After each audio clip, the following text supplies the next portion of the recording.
এখন বাজে সন্ধে 8টা। আমি গেছিলাম একটু দোকানে, তো ছেলে মেয়ের জন্য কী কী নিয়ে আসলাম তোমাদেরকে একবার দেখাই। আমি যখনই যে জিনিসটা আনি দুটো করে নিয়ে আসি, আর এই দুটোর মধ্যে থেকে কিন্তু আমার জন্য ওরা রাখে, মানে এই দুটো জিনিসের থেকে আমরা 3জন খাবো। তো এখানে আছে দুটো লেস, এইখানে আছে বুরবন দুটো বিস্কুটের প্যাকেট, এখানে আছে পার্লেজি বিস্কিটের দুটো প্যাকেট, এখানে আছে হরলিক্সের বিস্কিটের দুটো প্যাকেট, এখানে হচ্ছে মিল্ক ডিলাইটের দুটো বিস্কিটের প্যাকেট, আর এখানে হচ্ছে অরিওর প্যাকেট। তো পুচকুনা শুভ বেশিরভাগ মেরি বিস্কিট আর অরিও বিস্কিটটাই খায়। তো একটু ঘুরিয়ে ফিরিয়ে খেতে সবারই ভালো লাগে, আমাদেরও ছোটোবেলায় অবশ্যই কিছু না কিছু ঘুরিয়ে ফিরিয়ে খেতে ভালো লাগতো।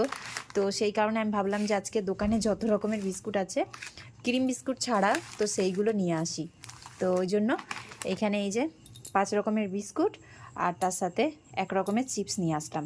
এবার সন্ধেবেলা ওদের যেটা ভালো লাগবে ওরা এখন সেটাই খাবে।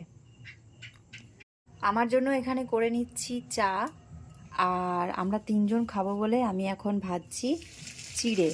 তো বাদামটাকে আগে ভেজে নিয়েছি আর তারপরে অল্প অল্প করে চিড়ে দিয়ে ছাকা তেলে ভেজে নিচ্ছি।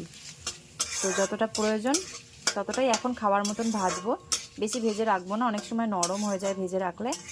তাই খাওয়ার সময় একটু সময় বার করে ভেজে নিলেই কিন্তু সঙ্গে সঙ্গে গরম চিড়ে ভাজা খাওয়া যায়।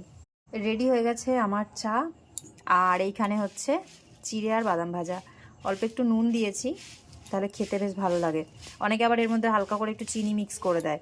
ছোটোবেলায় যখন স্কুলে টিফিনে নিয়ে যেতাম তখন একটু চিনি আর নুন মিক্স করে মা দিয়ে দিত, খেতে বেশ ভালো লাগতো। নুনটাও থাকতো, আবার একটু মিষ্টি মিষ্টি ভাবও থাকতো। তো এই হচ্ছে আমাদের সন্ধ্যের এখন টিফিন। কেমন লাগলো ভিডিওটা একটু কমেন্ট করে বলো।